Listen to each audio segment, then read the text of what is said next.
Marami na sa atin ang nahuhumaling sa pag-aalaga ng iba't ibang halaman bilang koleksyon.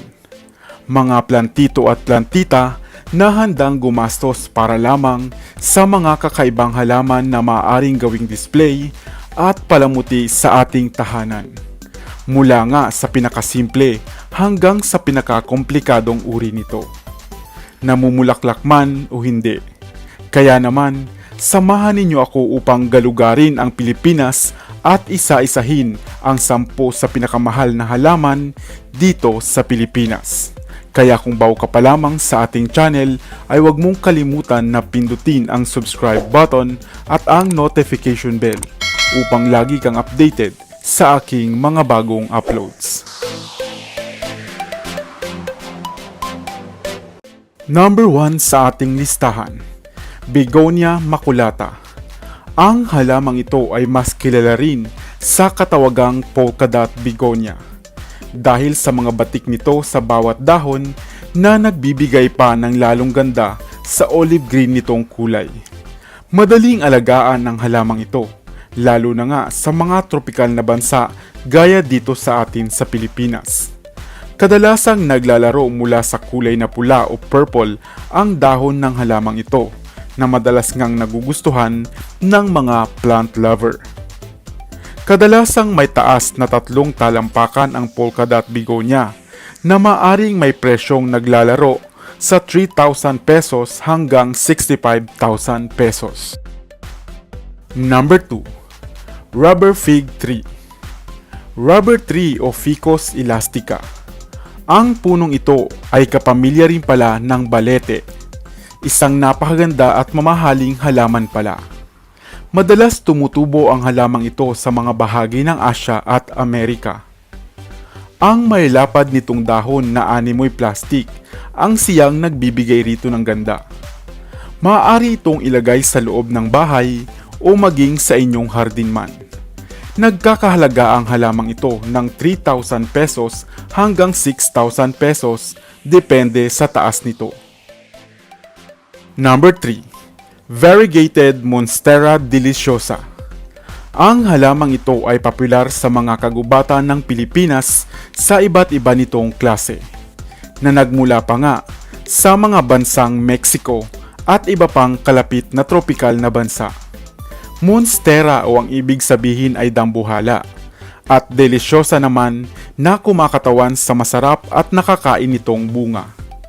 Ang halamang ito ay maaaring lumaki o tumaas hanggang 9 meters o 30 feet at maaaring magkahalaga ng hindi bababa sa 20,000 pesos sa pinakamaganda nitong klase. Number 4. Golden Genmani. Mga plantito at plantita, meron ka na ba ng halamang ito na Anthurium genmani sa inyong koleksyon? Sapagkat pinaniniwalaang isa itong collector's item. Dahil sa bibihira lamang ito dito sa atin sa Pilipinas at dahil sa eye-catching nitong mga malalaking dahon at minsan nga'y binabansagan ding cardboard plant. Nagkakahalaga ang halamang ito ng 45,000 pesos hanggang 50,000 pesos depende sa klase at ganda ng mga dahon nito na animoy kulay ginto. Number 5. Powder Puff Tree. Ang Powder Puff Tree ay popular sa tawag na Calliandra hematocephala, isa sa 150 species ng Calliandra plants. Alam mo na siguro kung bakit binansagan itong powder puff. Ito ay dahil sa mga tila sumasabog nitong makukulay na bulaklak na kadalasang naglalaro sa mga kulay na pink, green, puti at pula na nagbibigay dito ng napakagandang karisma. Ang napakagandang halamang ito ay naglalaro rin sa napakagandang presyo na maaaring umabot nga sa 65,000 pesos. Number 6. Cycad. Nakakita ka na ba ng halamang ito na kilala rin sa tawag na pitugo? Ang halamang ito ay pinaniniwalaang naririto na at nabubuhay mga libong taon na ang nakararaan. Mabagal man ang paglaki ng halamang ito ay mahaba naman ang life cycle nito. kaya mainam na gawing indoor plants. Pinaniniwalaan din na walang kasarian ng halamang ito at pawang iisang uri lamang ng beetles ang maaaring makatulong dito upang magparami o tinatawag ngang pollination. Kaya kung mayroon ka nito, ay bantayan mo upang makita mo naman ang kakaibang beetles na dadapo sa bulaklak nito. Mayroon itong mga matitigas na dahon na nanatili ngang berde hanggang tuluyang matuyo. Dito sa Pilipinas nga ay mabibili ito sa halagang 3,000 pesos hanggang 50,000 pesos depende sa laki nito. Number 7. White Poplar.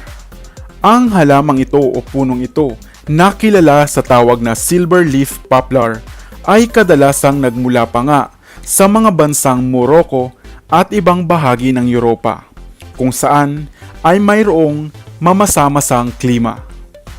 Kadalasan itong tumutubo sa mga gilid ng ilog o lawa na maaring tumaas mula 15 hanggang 30 meters. Ayon sa ancient Roman mythology, ang punong ito raw ay naging simbolo ng tagumpay ni Hercules. Kaya naman ang sinuman na mag-aalay sa kanya ay kadalasang pinuputungan ng korona na gawa sa mga sanga ng punong ito. Pagdating naman sa mga benepisyong medikal, ang balat daw ng punong ito ay mabisang anti-inflammatory at antiseptic. Iilan na lamang ang mayroon nito sa Pilipinas, kaya naman hindi nakapagtatakang nagkakahalaga ito ng aabot sa 50,000 pesos. Number 8. Cornus controversa. Ang halamang ito na madalas makita sa China, Korea at Japan ay nabibilang nga sa mga halamang may nalalagas na dahon sa mga panahon ng fall season. Kadalasan itong tumataas hanggang 50 feet. Ang suson-suson nitong sanga at dahon na animoy cake ay mainam ngang gawing Christmas tree dahil sa kakaiba nitong anyo. Ang halamang ito ay kilala rin sa katawagang African talisay, na nabigyan nga ng parangal na Garden Merit of Royal Horticultural Society. Hindi lamang ang ngalan nito ang kontrobersya, kundi pati na rin ang presyong aabot sa 150,000 pesos sa bawat puno nito. Number 9. Variegated yucca plants. Karaniwang tumutubo ang halamang ito sa mga bansang Mexico at Amerika. Ginagamit nga ang katas ng ugat nito sa paggawa ng sabon at shampoo, gayon din sa paggawa ng ibang dietary supplements. Maraming benepisyong medikal ang halamang ito. Ang mga tsaa na sinasangkapan nito ay mainam na lunas sa mga asthma, sakit sa ulo, arthritis, at pananakit ng buto. Dahil nga dito ay talaga namang mahal ang presyo ng halamang ito na umaabot lang naman sa kalahating milyon o 500,000 pesos. Handa na ba kayo para sa naunguna sa listahan ng pinakamahal na halaman dito sa Pilipinas? Number 10. BG Regal Plant. Isang plantito natin na nag-viral sa social media matapos niyang magawa ang isang hybrid ng cactus na tinawag nga niyang BG Regal o Sansevieria rorida. Tinatawag itong BG Regal na mula sa tao sa likod ng hybrid na halamang ito na walang iba kundi si Boyet Ganigan. Ayon pa sa kanya ay umabot ng 1 dekada o 10 taon para lamang ma-achieve ang hitsura ng halamang ito na na-expose sa radiation at mga chemical. Alam nyo ba ang halaga ng halamang ito? Tumataginting lang namang 1.8 milyong piso. Oo, tama, milyon ang halaga ng halamang ito.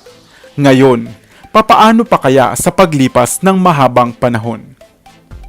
Meron ka ba ng mga halamang aking nabanggit?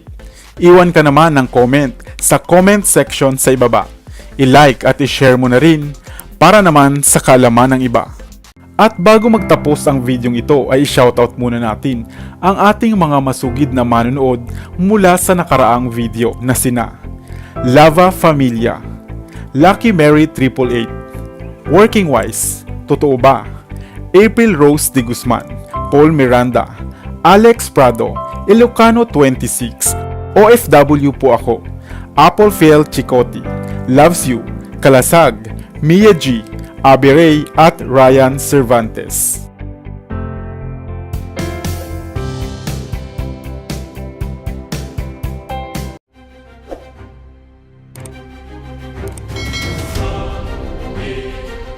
Para sa mga kakaibang kwento ng inspirasyon, kaalaman, hiwaga at misteryo, ako pa rin ang inyong lingkod, ang inyong best para sa Best TV.